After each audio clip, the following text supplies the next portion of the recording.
मेरठ में प्रशासन का बड़ा एक्शन देखने को मिला। सोतीगंज के कुख्यात गैंगस्टर अजहरुद्दीन उर्फ अज्जू के घर की कुर्की की गई है। प्रशासन ने करोड़ों रुपए कीमत के 2 मकान कुर्क कर दिए हैं। अज्जू चोरी के वाहनों को काटने और खरीद फरोख्त के मामले में आरोपी है और उसके खिलाफ ब्रह्मापुरी में कई केस दर्ज हैं। आज कुर्की की कार्रवाई को अंजाम दिया गया है। तस्वीरें हम आपको दिखा रहे हैं। पुलिस प्रशासन का दस्ता मौके पर पहुंचा और वहां मुनादी करवाकर कुर्की की कार्रवाई को आगे बढ़ाया गया। चोरी के वाहन काटने और बेचने का मास्टरमाइंड है अज्जू गैंगस्टर अजहरुद्दीन और आज उस पर बड़ा एक्शन लिया गया है। करोड़ों की उसकी संपत्ति कुर्क कर दी गई।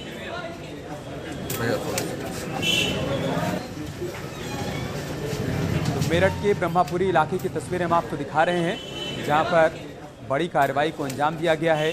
सोतीगंज के कुख्यात गैंगस्टर अजहरुद्दीन उर्फ अज्जू के घर की कुर्की की गई है। प्रशासन ने करोड़ों रुपए कीमत के 2 मकान यहां पर कुर्क कर दिए। दरअसल अज्जू चोरी के वाहनों को काटने और खरीद फरोख्त के मामले में आरोपी है और उसके खिलाफ ब्रह्मापुरी में कई केस भी दर्ज हैं।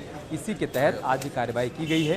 देखिए, मौके पर पुलिस प्रशासन का पूरा दस्ता मौजूद था ताकि किसी भी तरीके से माहौल बिगड़ने ना पाए और प्रशासन की मौजूदगी में 2 बड़े मकानों को कुर्क कर दिया गया। करोड़ों की संपत्ति बताई जा रही है। लंबे समय से कार्रवाई की प्रक्रिया आगे बढ़ रही थी और आज मौके पर प्रशासनिक अमला पहुंचा और कुर्की की कार्रवाई को आगे बढ़ाया गया। करोड़ों की कीमत के 2 मकान जो कि अवैध संपत्ति से बनाए गए थे, आज उन्हें कुर्क कर दिया गया है।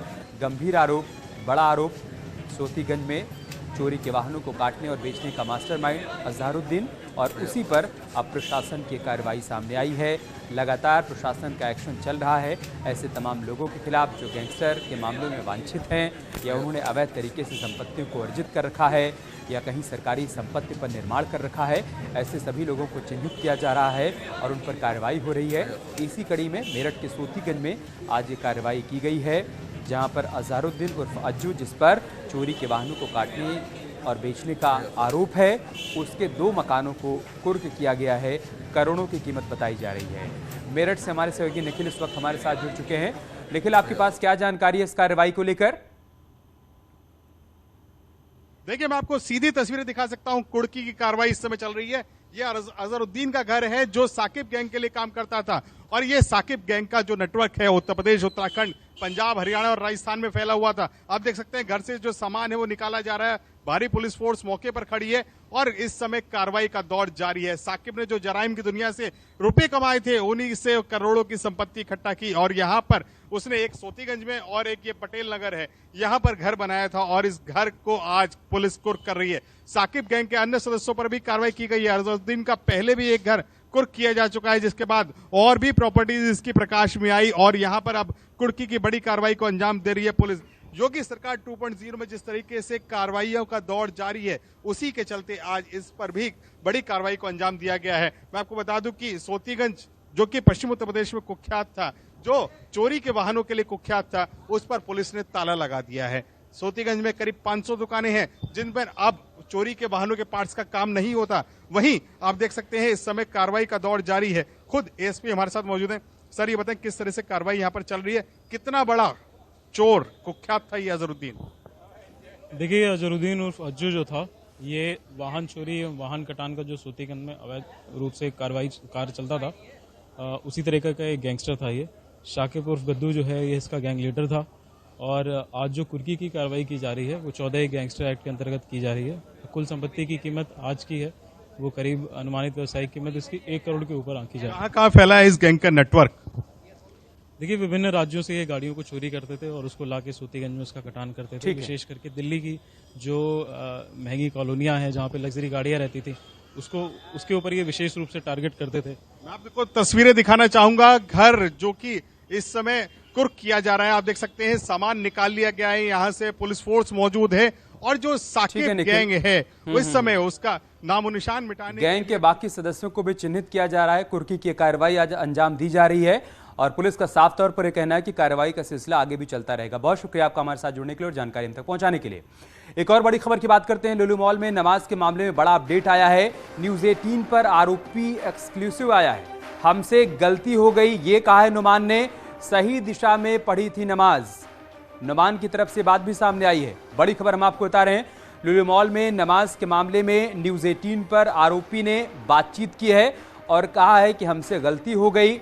नुमान उसका नाम, जिसने स्वीकार किया है कि हमसे गलती हो गई। तो कुल मिलाकर एक तरफ ये मामला तूल पकड़ता जा रहा है, विरोध प्रदर्शन भी हो रहे हैं और आज आपने देखा कि परमहंस दास वहां शुद्धिकरण के लिए पहुंचे थे और इन सबके बीच जो आरोपी है नुमान, उसने माना है कि हाँ हमसे गलती हो गई। लुलु मॉल में नमाज पढ़ने के प्रकरण में 4 आरोपियों को गिरफ्तार किया गया, जिनको अब जेल ले जा रही है गोसाईगंज और सुशांत गोल्फ सिटी की पुलिस। 12 तारीख को इन आरोपियों ने नमाज पढ़ी थी और 13 तारीख को ये वीडियो वायरल हुआ था। अब ये देखिए सभी आरोपी जा रहे हैं। एक्सक्लूसिव न्यूज़ 18 पर आप देख सकते हैं। आप लोग क्या प्लान करके आए थे नमाज पढ़ने, क्या हुआ था? आप लोग कैसे आए थे? क्या प्लान करके आप लोग आए थे? आप देख सकते हैं कि नोमान लुकमान, बेटा आप लोग क्या आतिफ प्लान करके आए थे नमाज पढ़ने?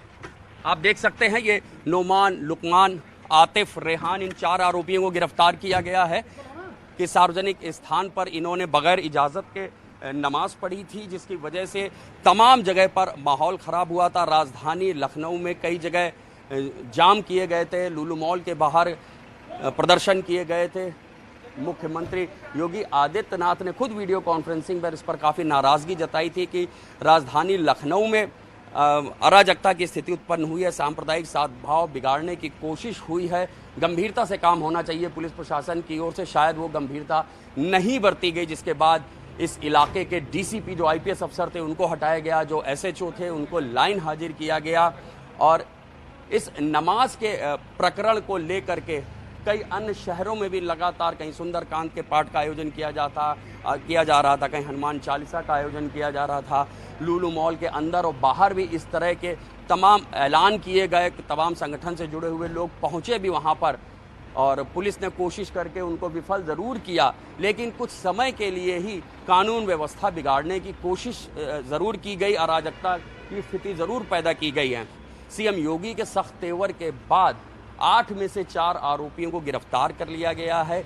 रेहान लखनऊ का रहने वाला है, आतिफ के बारे में बताया जाता है कि मूल रूप से लखीमपुर खीरी का रहने वाला है, लेकिन आप देख सकते हैं ये जा रहे हैं जो आरोपी हैं। क्या आप लोग प्लान करके आए थे नमाज पढ़ने या गलती हुई थी? नहीं, गलती हो गई थी। आपको सही दिशा में पढ़ रहे थे नमाज आप? जी। आप किसी संगठन से जुड़े हुए आप? देखिए एक आरोपी हैं जो खुद ये बात कह रहे हैं कि उनसे गलती हो गई है, वो कोई प्लान करके नहीं आए थे। ऑफ द रिकॉर्ड भी हमारी जो बातें हुई हैं ये बात छन छन के सामने आ रही है कि जो भी ये 4 आरोपी गिरफ्तार किए गए हैं ये किसी प्लान के तहत नहीं आए थे लुलु मॉल में। ये वैसे भी 5 वक्त की नमाज पढ़ते हैं और वहाँ पर इन्होंने नमाज पढ़ी थी, जिसके बाद अब इनको गिरफ्तार करके जेल भेजा जा रहा है। कैमरामैन अनिल के साथ ऋषभ मणि त्रिपाठी, न्यूज़ 18 लखनऊ।